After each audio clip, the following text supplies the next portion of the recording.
Hi, welcome to the podcast. This is Ryan. And this is Johnny. In this podcast, we dissect and analyze a movie and enjoy a free-flowing conversation as we go. Today's movie is Hot Fuzz, film that came out in 2017, directed by Edgar Wright. Johnny, we already fucked up the entire podcast. This movie came out in 2007. Should we keep this in? Fuck. Yeah. Anyway, let's start over. Hi, welcome to the... No, I'm just kidding. Tell us about Hot Fuzz. Well, it was directed by Edgar Wright, and it stars Simon Pegg and Nick Frost. It's about a big-time constable or police officer in London, big town. You may have heard of it. You may have heard of it. He excels at his job to the point where he's making everyone look bad, everyone else look bad at the police department. So he gets transferred to a quiet little country town where not everything is as it seems. That's the jumping off point. This is a nice little satirical movie about it was satire on action movies. Yeah, it really toes the line between satire and homage. Yeah. Really effectively. Like, there's moments where you think that they're just purely making fun of action movies, but then when they continue to spoof it and you have so much fun with it, you realize that they really do love these movies, and it's an homage. Well, you can make fun of something that you love. Yeah, which is, I guess, that's what they're doing. Yeah, pretty perfectly. And I have to say, and this is the thing that always bothers me when people bring up Hot Fuzz, is they immediately compare it to another Edgar Wright film starring the same actors, Simon Pegg and Nick Frost, and a lot of reoccurring actors. And every time I talk to someone about if they had seen or if they liked Hot Fuzz, the immediate reaction is, well, it was okay, but it wasn't as good as Shaun of the Dead. Which is the unfortunate reality when you start your career with such a good movie like Shaun of the Dead. But I mean, my thought on that, first of all, you shouldn't base your opinion of a movie based off of another movie. I don't think that's a very fair comparison. They're two different movies.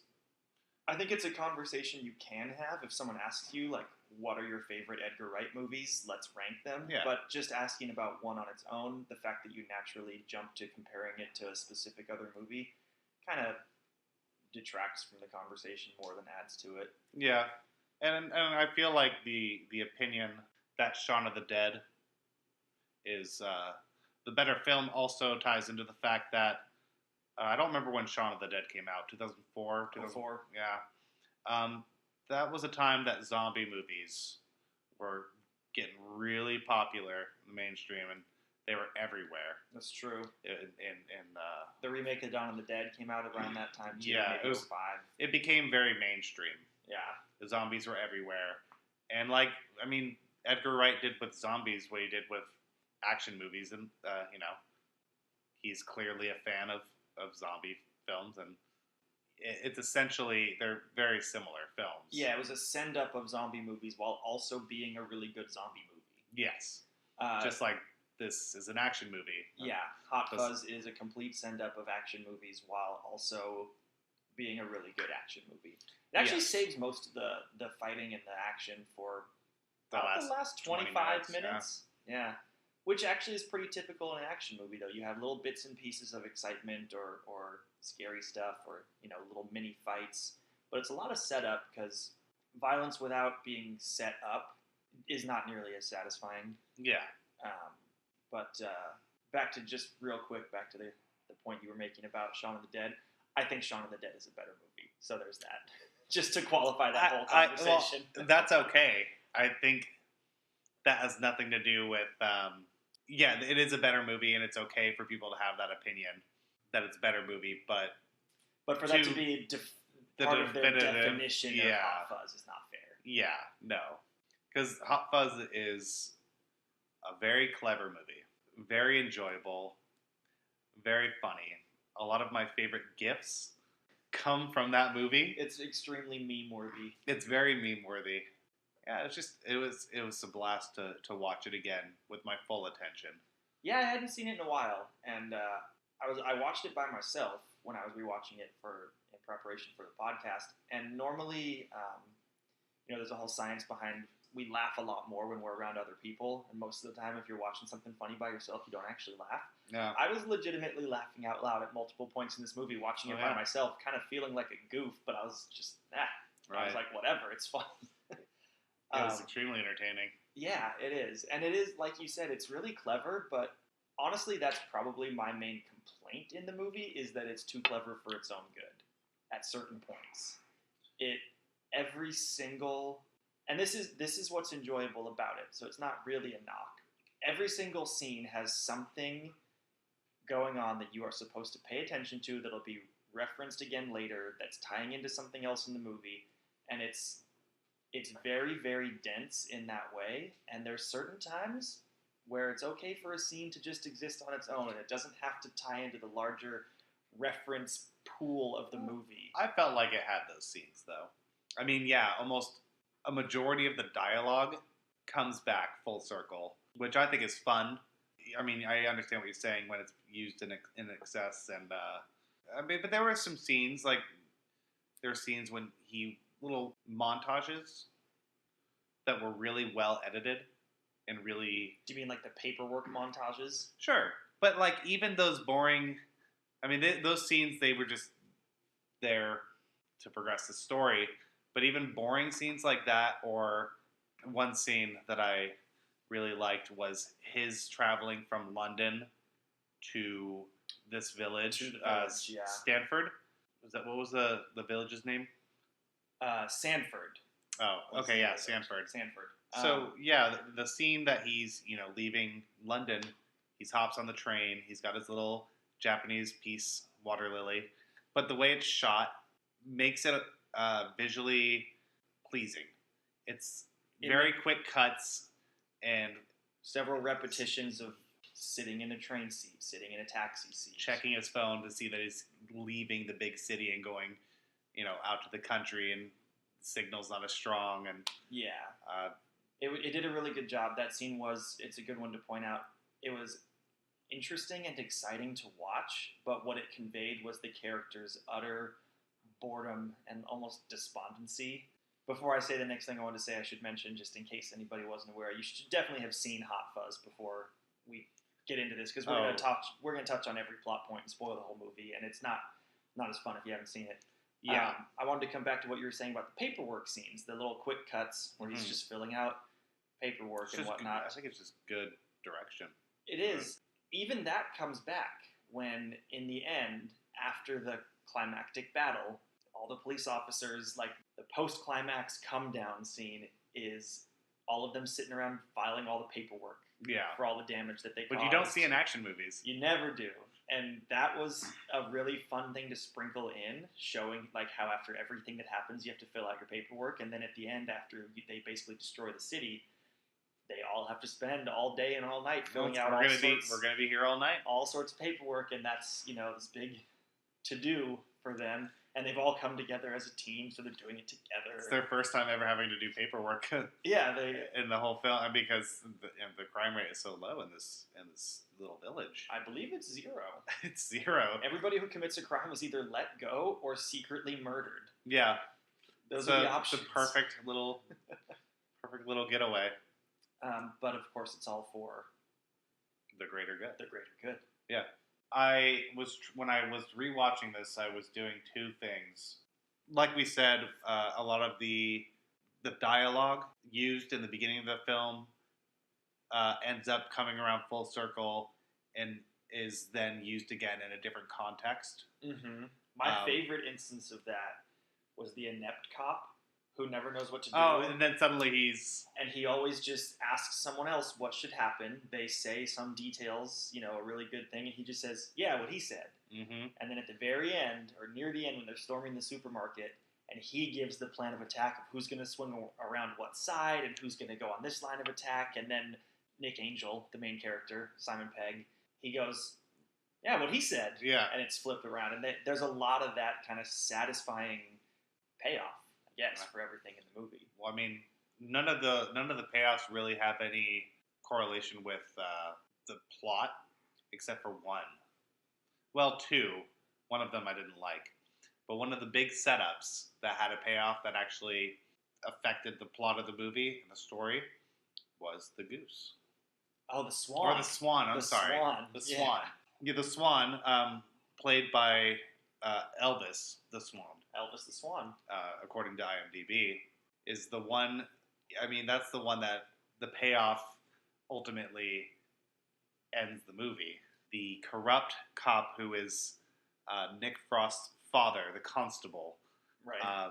Is making his getaway drive. The inspector. He's the inspector. Yeah, okay, yeah. He's making his getaway in a car that he doesn't realize the swan is in the back seat. Oh, that's and it causes him to crash and get caught, and that's kind of where the movie ends. I mean, once the getaway car crashes, they have to get out, and then they get out and fight them in the model city. Yes, which I think James was Bond versus Nick Angel. Yes, and I thought the model city was great, considering that it was based off of the model village was based off of the model village. I also couldn't help when Timothy Dalton, who plays one of the antagonists, and he's fucking fantastic in this. When they're squaring off about to fight in the model village, I couldn't help but thinking, this town ain't big enough for the both of us, because it literally wasn't. It was tiny, and there's so many things that. There's another thing I noticed though in relation to that, that one of the detectives, who I love the detectives, I don't know the actors' names, but they were the Andes. The Andes. They were they were hilarious in the movie, and at one point in the beginning, they said, "Oh, if you want to be the big cop in town, maybe you should go down to the model village." And then they end up in the model village where he is the big cop in town. Because, of course, yeah. Everything has to connect. Everything in the movie comes full circle. Yeah. But the fight scene in the model village you were talking about. Oh, just that it made me chuckle to myself thinking about old westerns. Oh, yeah. The corrupt, evil one that was already in the town versus the newcomer who saves the town as the virtuous vigilante almost. It was very Old West climax, but they were literally fighting in a model town that was not big enough for the both of them. Yeah. And I just that part alone made me chuckle, even though that was kind of a joke I made to myself and not in the movie. But it works. It does. I get that. I like how that particular fight ends with, what was the actor's name? I know that the character's name is Skinner. Which is great because you just have this sense of him being sinister from the moment he's introduced. Yeah. None of the names in this movie are accidental. We've got Skinner. What are some other ones? Some of the other names of the villagers who all ended up being, part of this grander scheme. This cabal. Evil for the better good. It was cultish, The Neighborhood Watch. The Neighborhood Watch. That you had characters like Reverend Shooter, Dr. Hatcher, James Reaper, and of course, everyone's favorite Westeros mercenary, the Hound, who is in this movie, as the muscle, Michael Armstrong. Did he say anything except Yarp? No. That was his only line. His only line was Yarp. And he only said it once or twice. It has become so iconic that when I was rewatching it, I kept on waiting for the Yarps, and I think it was maybe twice in the whole movie. Yeah, it was enough. It was, they didn't... I mean, it served its purpose. It was funny, and... It did. It clearly served its purpose since it is still mentioned. Still meme-worthy. It's still meme-worthy. But did you notice in the fight with Skinner that his downfall... Well, first, he slipped on a truck, a little miniature truck. That was his delivery truck, and impaled his chin on the steeple of the church, which is the same, church that was where Tim Messenger. Yeah, the newspaper editor named Messenger. He was killed. Yeah. By the greater good. Which, that scene where he's waiting around by the church and he's going to tell our main character all the dirty secrets, and then the spire of the church gets dropped on his head. Yeah. The first time I watched this movie, that was what made me go from I think I like this movie to I definitely like this movie, because that was just explosive, gory violence, right? That did not need to be there, but that definitely was essential to the plot that character gets murdered, and they were like, this is an action movie. This is a Hollywood action movie. We can explode some heads. Yeah. And well, they did have some decapitation as well. Yeah, no, they did not hold back on the blood and gore and violence when it was time for it. Oh yeah. And that was just such a perfectly executed shot of Nick Angel runs around the corner to try to find him, just as the big stone spire impales into the top of his head and blows him up, basically. Meanwhile, the townsperson giving the speech in the microphone announces that Tim Messenger had just won something, then saying, "Your time is up," or "Your time has come," and then he dies. And then his time was up. His time was up. Anyway, that was one of my favorite scenes in the movie because it lets you know that you're not just watching a silly parody. You're watching a movie with some serious death in it. And it is, in fact, an action movie where people are going to get fucked up. Yeah.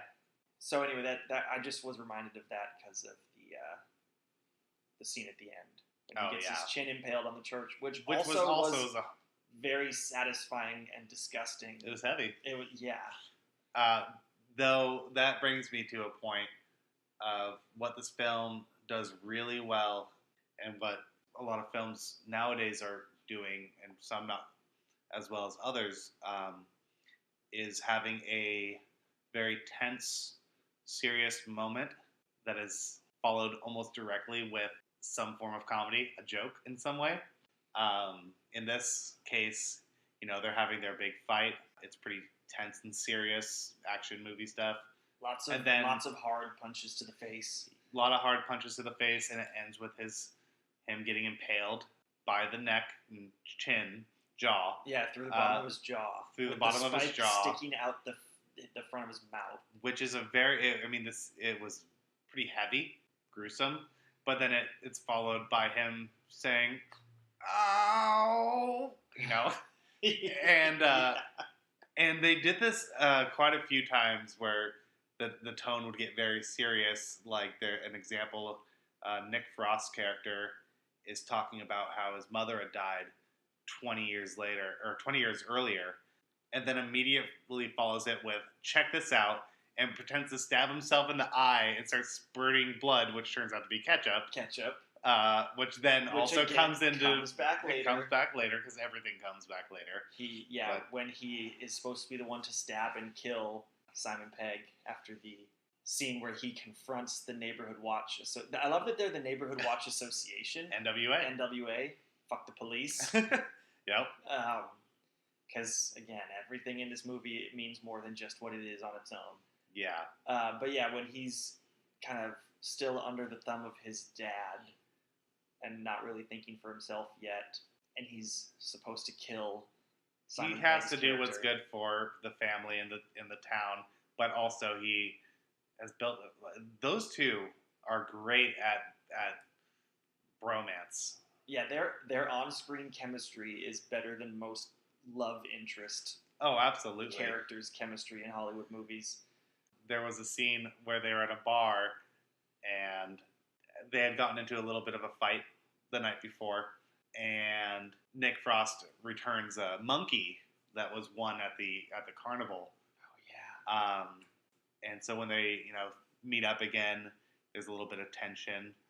Simon Pegg says, "Oh, thanks for the monkey," because he left it in Simon Pegg's room, all wet. It was supposed to be have it back.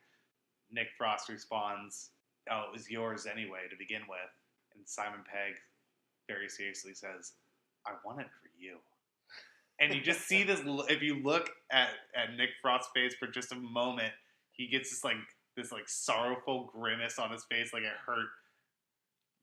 It was just, it was such a touching scene with those two. No, the arc of their characters, at first, Simon Pegg hates the dumb, bumbling country bumpkin cop. He's introduced, the guy who he arrested for drunk driving, and that's how he met him before knowing he was a cop. Yeah. He can't stand him, and then they kind of grow close, and then, end up becoming much better friends over the course of the, I think, couple of weeks the movie takes place over. Mm-hmm. And then they go through the, typical late Act 2 love interests having a big quarrel, and then they come together in the through the conflict of the climax. I mean, it was a better done romance than 90% of Hollywood romance movies. But you know what's funny is it was so similar to 90% of action movies, where you have two guys that form this unshakable bond. Yeah, even that if overcome their differences. At first, they didn't get along, but the odd couple makes it through. The best romances are action movies. That's basically it. Yeah, they did it really well. I did read after watching it that they originally had a love interest in the script for Nick Angel, our main character, and they eventually cut her because the movie's already 2 hours long without it. But they transferred a lot of her dialogue word for word to Nick Frost's character. They kind of just combined them, and it was accidentally genius. It was perfect. It worked perfectly. And upon reading that, I went, that makes sense. That's how that ended up working so well. I mean, now when I think of Simon Pegg, I can't help but think of Nick Frost. They are linked. They are forever linked. They're forever linked. I guess I do want to touch more on what I didn't enjoy about the movie, even though there's a lot there to love, and that's why we're doing this, is because we both really enjoy the movie. Yeah, I have one part that I didn't like. Oh, but yeah. You go first. Okay, well, it's not one particular part, although I'll use one example to highlight it. There's a lot of times where they will juxtapose things where one, not accidentally, not inadvertently, but kind of just obliquely references the other thing, and it kind of cheapens the really good callbacks and references and payoffs of a lot of the things because it was completely unnecessary. It was like they had to make sure that every line had something to tie into somewhere else in the movie, and I know I did touch on this before, but the example that stands out to me is it's the scene where they're cutting back and forth between our two main characters in the bar and Mr. Merchant, the businessman, being murdered in his mansion.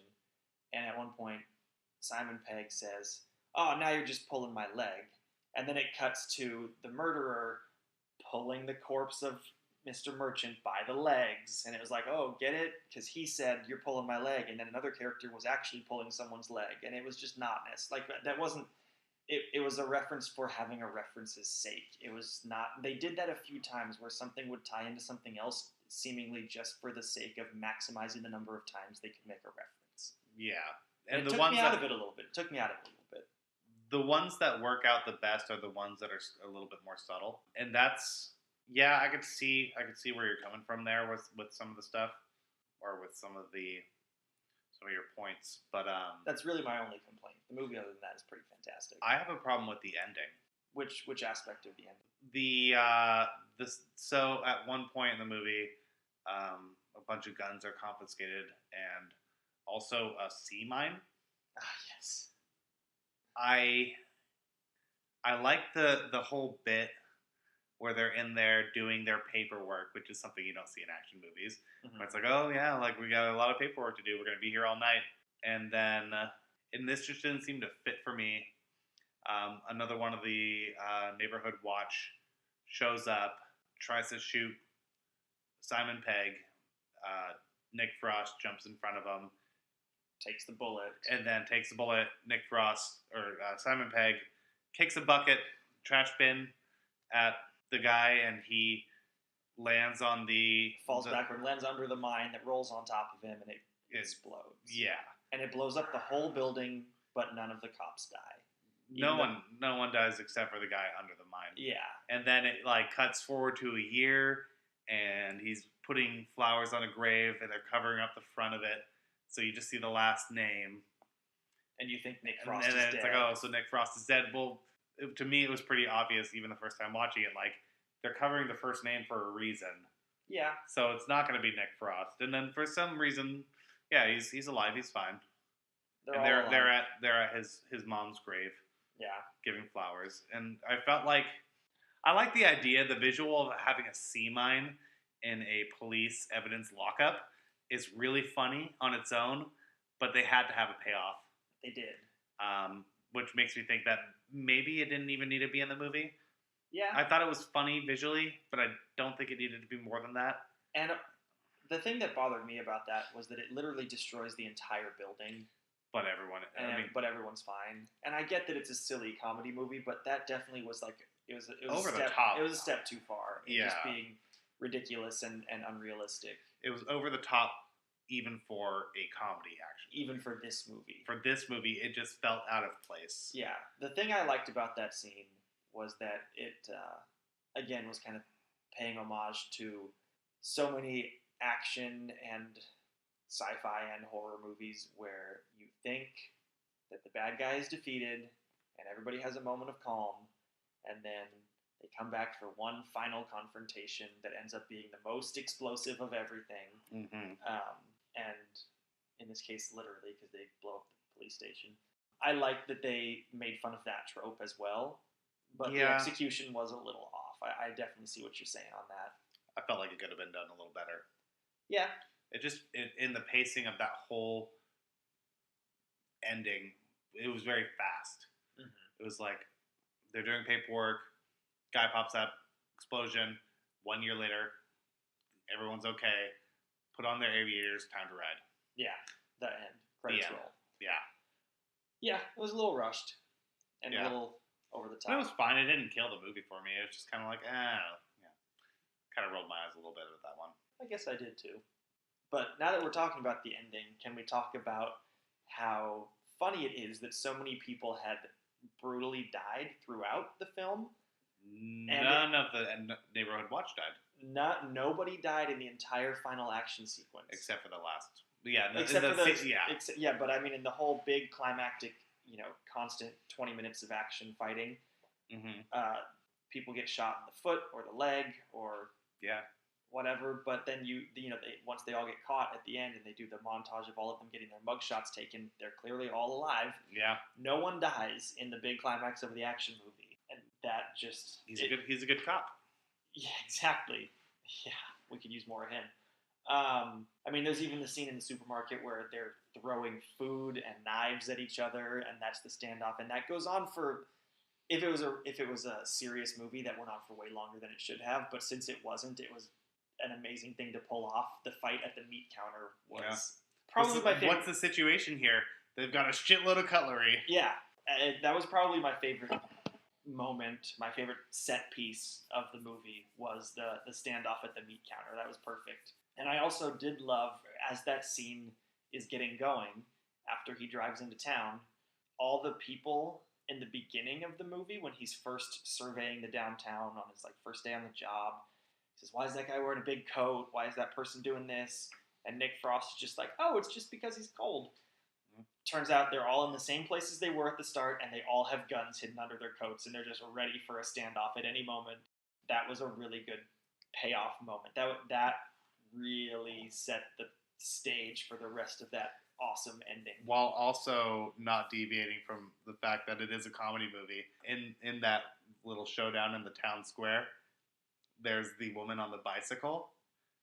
And when she opens up her basket, it's 2 pistols, and then in the middle, it's a thermos. And it's cut into foam, so it's made to fit those 3 things. Mm-hmm. 2 guns and a thermos. You never know when you're going to get thirsty, and you never know when you're going to have to cap a fool. It's true. And I thought that was a really good reminder of it's still a comedy. Yep. And then she, charges at him on her bicycle, firing pistols.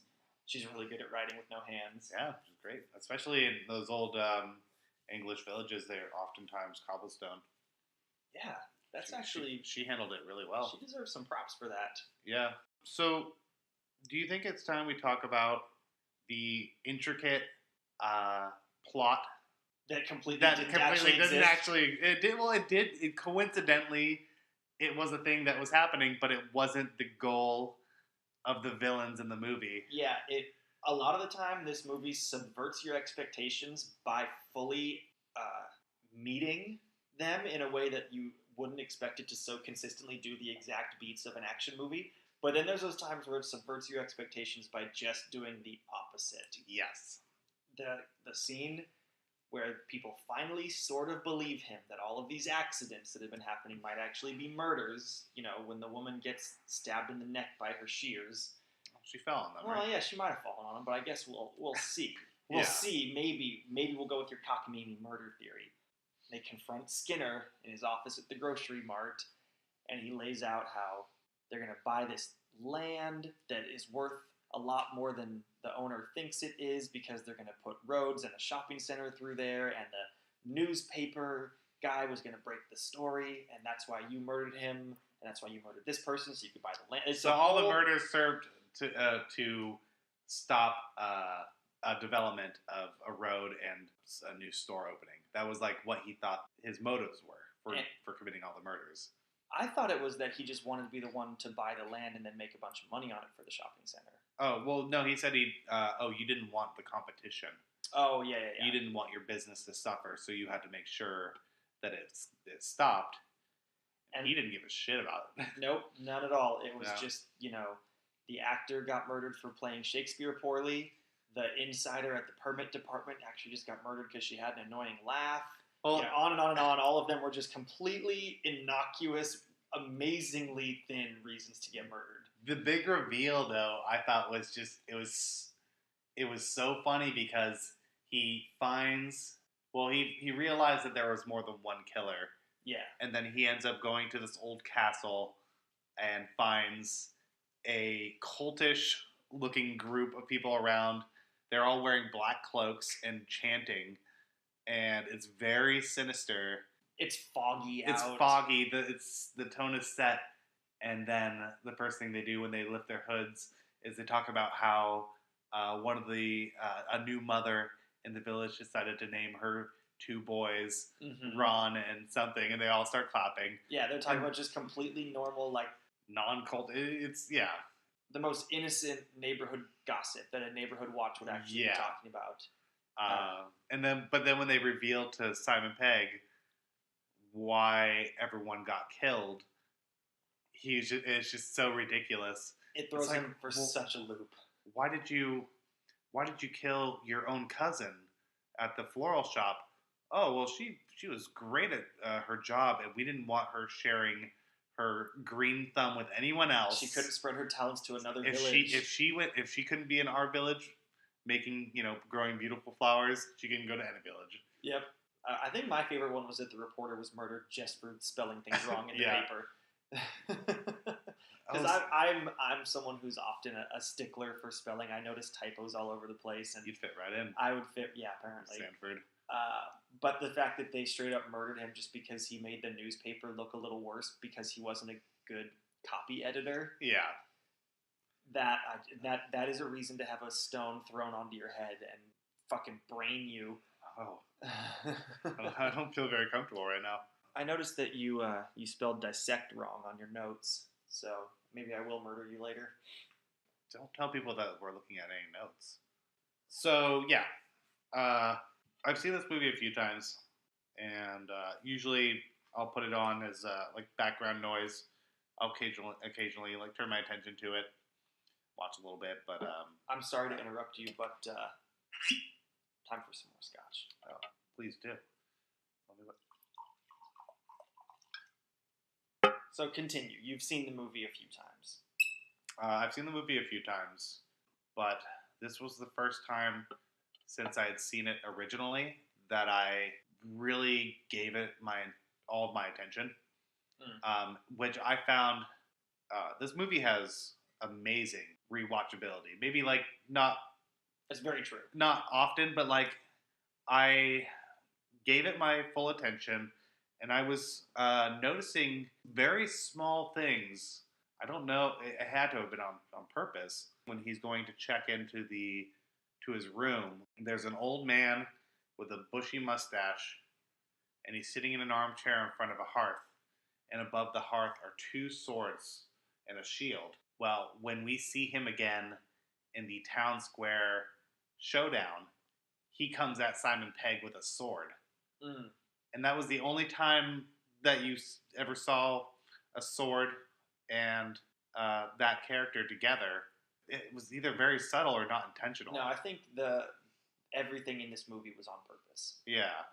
So it had to have been intentional. That really is, as I've said, that is probably the greatest strength, but also just occasionally a weakness for me watching it because it takes me out of it a little bit a couple of times, but everything in this movie is meticulously planned. It's on purpose. It's plotted exactly where it needs to be, whether it's the positioning of people, the blocking, the costume choices, the prop choices, the dialogue, everything. Again, I was reading up some fun facts about the movie. They spent 18 months writing the script, just the two of them, Edgar Wright and Simon Pegg. And they were doing that because they wanted every single thing to line up exactly where they wanted it. And it took them a year and a half to do it, and they did it. And I really do not think that a single thing in this movie was on accident. Yeah. And that makes it fun. That makes it fun to watch, to catch every single tiny little thing that was put there on purpose for a reason. Which is what it's what I was saying about how this movie has great rewatchability. It does. Because there's just so much. And I've seen the movie quite a few times since it came out in 2007, not 2017. It was not 2017. It wasn't last year. No, we fucked that up. Well, you fucked that up. Well, I like we. It's a royal we. Sure. But yeah, despite that, this time around, I didn't take any notes because I don't do notes for podcasts or movie watching. No, not at all. No, it's all up here. He said as he tapped his head. We are professionals. So as I wasn't taking notes, I started noticing a lot of very subtle things, and I don't want to say too much because I think that if you want to go back and rewatch this movie, that now that you know that the entire movie is a series of setups and payoffs, a series of very purposeful choices. Yeah, it's fun for you to go back and do that yourself, and absolutely. If you find anything that we didn't mention, feel free to leave it in the comments below. Anywho, yeah. Anyhow. Any whomst. So I guess the last thing to say about this is just that it works really well as a comedy, which is the primary genre I think you'd put it under. It's very funny. Every scene has at least a chuckle in it. But it also works better than most action movies at being an action movie. Yeah. The plot is always moving forward. It's fun to unravel it, even though, as we discussed, the plot that gets unraveled doesn't even exist. Yeah. But that's hilarious. But the plot that he had uncovered would actually be something that would be in an action movie. It was completely a cliche. The conspiracy to make money off of the development has been in about 1,000 movies. Yes. And the fact that it was just to win the Town of the Year award, and everybody who made the town look a little worse or could gets killed. Like the living statue. Yeah. And the kids who do graffiti. Yeah. And the gypsies. Oh, when he stumbles into all of their the grave crypt zone at the end. That was, or not the end. That was pretty great when he realizes how deep it goes. Yeah. And it really is unique in how detailed and nuanced it is, while also being over the top and ridiculous. Yeah. It being a perfectly good comedy and a perfectly good action movie. Even if you listen to this having seen it, which we hope, go back and watch it again. Yeah. And it's a lot of fun. You'll always notice something you didn't notice before. And please don't judge it on its predecessor, Shaun of the Dead. Which is a better movie. It is, subjectively, but I mean, but don't have that in the back of your head when you're watching this movie. Try and just appreciate it for what it is. Pretend like it doesn't have anything to do. Pretend like it's not Edgar Wright. Well, it's impossible. Yeah. I feel like that point you're making about not judging it based on the other movies is really more apt for The World's End, which really gets viewed as quote-unquote the worst of the three. Mm-hmm. And I think that's unfair because I really enjoyed The World's End. That was good. That one had very different kinds of characters than the other ones. It was a different kind of story while still being a similar kind of story. Yes. But yeah, it's fantastic on its own and part of the larger canon of Edgar Wright's great films. Did you know that in all three of those movies they call it the Cornetto trilogy? The Cornetto trilogy, because Cornetto is a brand of ice cream cone, and it always comes up. And it's there in every movie. Yeah, that's the thing that ties them all together. They are action comedies that have Cornetto ice cream in them, and they all take place in the same universe, I guess. They do? Sure. So, any closing thoughts then? I think we've pretty much covered everything we need to. Everything that's highlighting why Hot Fuzz is just eminently watchable. Yeah, and we recommend that you watch it. Again. If I were to give this movie a letter grade, it would probably be a P for pass or for police officer. Oh, yeah. That's cool. Yeah. I was thinking of giving it an A for a movie. Okay. Just a movie. It is just a movie. I mean, we're talking about it a little bit much here. Let's remember that. Yeah.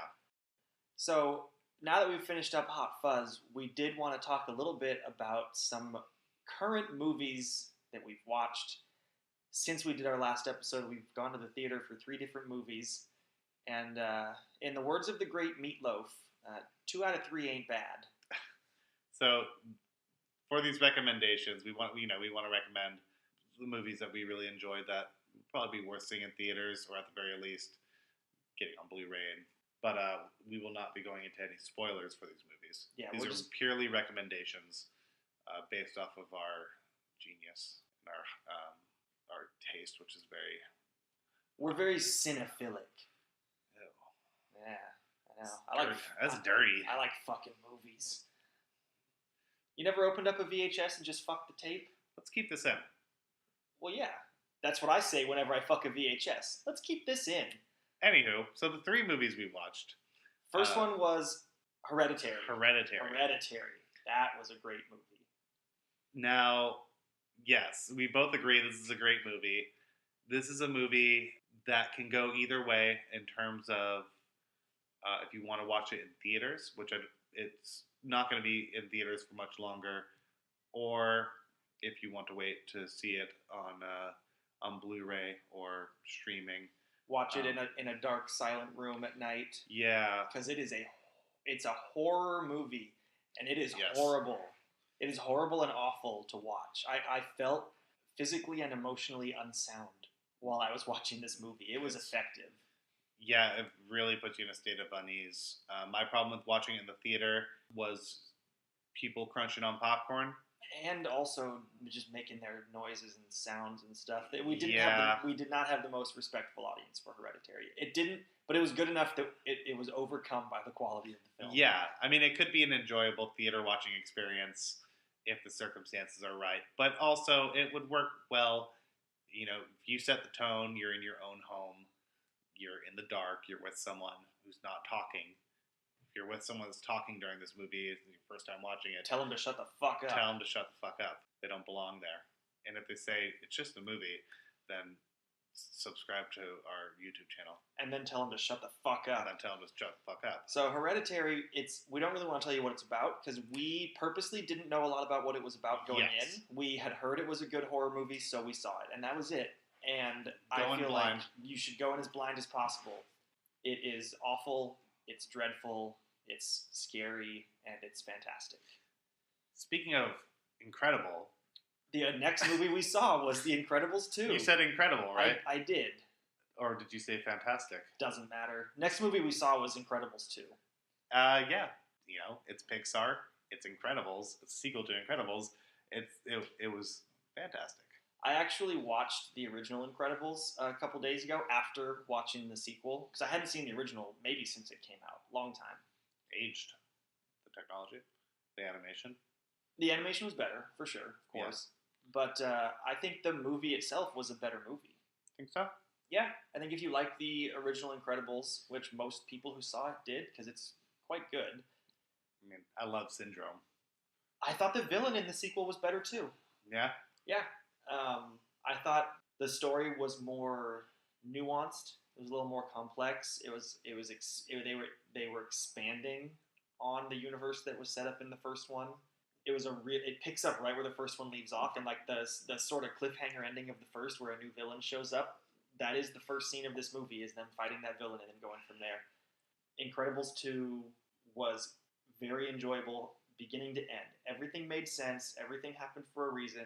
Yeah. The character beats and progressions were just eminently logical and acceptable. so many times, and not with Pixar, but with kids' movies in general, they can get really lazy with the writing and the characterization because they know the kids won't care. But Pixar knows that adults are actually its audience. And also, for this movie, it's, the kids that saw the first one are now the adults watching this one. Yeah. And what was the joke? Someone said, like, if you got kids, leave them at home if you're going to come watch The Incredibles too. Yeah. Because this is not for them. This is not for them. It's for us who've been waiting 15 years. But yeah, fantastic, solid movie, great. Yeah. I wouldn't say it's one of Pixar's very best, but it's like solidly in the top third of Pixar movies. Yeah. I couldn't identify anything I saw as a flaw with it. It didn't blow my skirt up in terms of a movie like WALL-E. WALL-E blew me away. WALL-E to me. Incredibles was one of my favorite movies. It was good, and this one was really good. Yeah. I mean, in terms of whether or not you should wait to see it on Blu-ray or see it in theaters, it's really up to you. It's not an essential theater experience. Yeah, it's not. Yeah, you don't need to watch it in theaters, but it's really good. And if you don't want to wait for it to come out on Blu-ray, just go see it. And it's the kind of movie that is very conducive to a theater environment. There's laughs, there's excitement, there's fun. It's okay. Jokes aside, it's fine for there to be kids in this movie. Right. So that's Incredibles 2. A movie that I don't think there should be kids in because I don't think there should be anyone in it. Yeah. Because it was the worst movie I've seen in years. Empty theater. It should be empty theaters. Everybody should just avoid it like the plague. It was about the theater should be as empty as the writing and the plot was for this movie. And the acting and everything. Everything. We are speaking of Jurassic World. Lost World, Jurassic, falling down, Kingdom Come, 2, Part 2, Part 5. It was terrible. Jurassic World, The Fallen Kingdom was a big heaping pile of shit. It was not good. There was nothing interesting about Jurassic World 2, Fallen Kingdom, Jurassic Park 5. It didn't need to be. It didn't need to be anything it was, including existing. I mean, a lot of times, sometimes it's fun to see a movie that's so bad that it's good, but this movie... There's no fun. There's no fun in the terribleness. There's no fun. It was awful. It was stupid. If it comes out on Netflix in the future, and I'd say, if you really want to, you could put it on, watch it, and feel comfort in knowing that you didn't have to pay any money to see it, and that you could turn it off whenever you want. The only reason I could see this movie being worth watching is if Part 3, Part 6 ends up being good, this set up for it.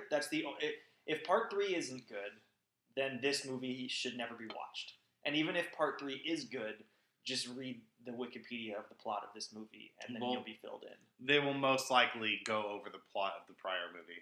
There wasn't a plot. We don't want to spoil anything because I know people want to watch it. But the last time I remember being this insulted by a movie's utter stupidity and pointless, lazy, avoidable stupidity was when I saw Transformers 2. And I didn't see the rest of the Transformers, so it's entirely possible that some of the rest were even dumber. I wouldn't doubt it. But the last time I saw a movie that made me... the best word for it is just offended at how lazy and stupid the entire movie was. It left a bad taste in your soul. Jurassic World 2 is equal to Transformers 2 in that regard. It was fucking garbage. I liked nothing about it. So, yeah. 2 out of 3 ain't bad. 2 out of 3 ain't bad. But, obviously if you want to go see it... Go to a matinee. Matinee on what's that, Discount Tuesdays? A lot of theaters do discounted days, 1 day a week. Go to one of those. Yeah, and if you really want to. I almost feel like it's one of those things where, your friend says, bet you can't lick this pole in the middle of winter, and it's going to hurt, but you just want to experience the pain anyway, and then after it's over, you go, yep, I regret that. There was nothing good about it. That's what's going to happen to you if you watch Jurassic World 2, Fallen Kingdom, but Jurassic World 5, Jurassic Park 5. At the same time, though, when we were in the theaters, there were people around us that were laughing.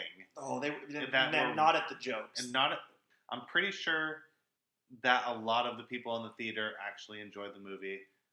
I can't fathom it. I think most of the laughter you heard, from my perspective, was not when something that was supposed to be a joke was on screen. There were more laughs at the idiocy in front of us than there were at the attempts at jokes. I mean, at one time, Chris Pratt makes a pun about things getting hot as we have an erupting volcano in the background. It was lame and forced, and also the best joke of the movie. Yeah. All right, I don't want to talk about this anymore. Yeah, well, that'll about wrap it up. This is Ryan. This is Johnny. Signing off. Bye.